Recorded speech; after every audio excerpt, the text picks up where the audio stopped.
welcome back. A new report from the New York Times says that the United States had a plan for an extensive cyber attack on Iran, just in case the deal to suspend the country's nuclear program failed. The plan was aimed at crippling Iran's air defenses, communication systems, and key parts of the electrical power grid.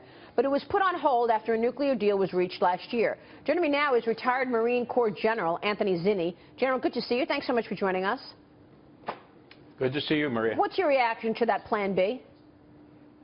Well, I think that's an important component to any military action that would be taken.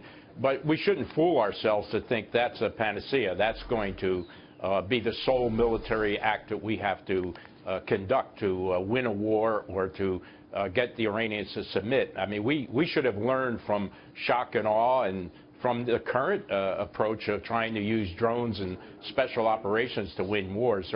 There is no shortcut, and that is an enabler. It's part of a process, but it isn't the total answer. Well, I know that, I mean, I'm not saying that Iran is our friend. I know we just did a deal with them and 5 other superpowers, but the fact that this information has gotten out right now, what do you think the reaction from Iran is going to be?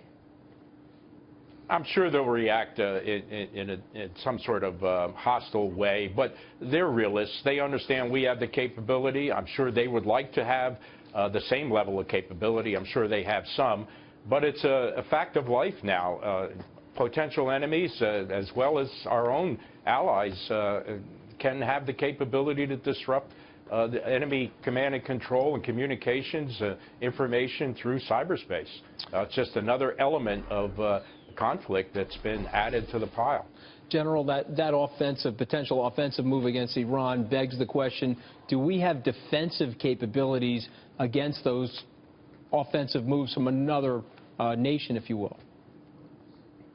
That's a good question. We are obviously vulnerable. We see that every day. All our systems, our government systems, no matter how highly classified, seem to get penetrated. In our corporate world, we find the same problems. And I want to emphasize, it's not just a vulnerability to cyber attack.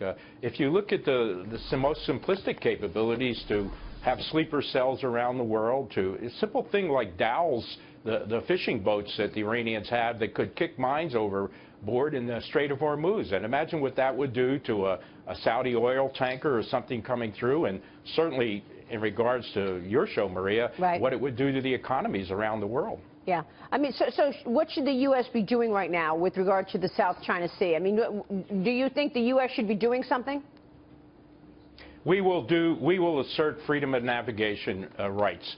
I think what you will see is planes and ships will go through waters claimed as territorial by the Chinese that we don't recognize or our allies don't recognize, and we'll continue to play this game. I don't think either side wants to see a miscalculation. This is more about asserting rights right now.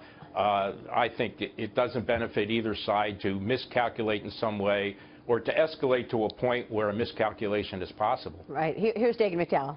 General, do we run the risk that our enemies take advantage of the rhetoric and vitriol that they're hearing on the campaign trail and a lame duck president who's not really willing to act in his final year in office? Do you worry that they will take advantage of that? I'm sure that our potential enemies look for opportunities to leverage any kind of dissent or perceived separation that the American people might have. But I think what you see mostly around the world is everybody's waiting for November and will adjust their strategies based on their assessment as to who wins that election. Yeah, and I think from a corporate segment, companies are sitting on cash waiting because they want to see a change in the regulatory environment. They want to see a change in the tax environment.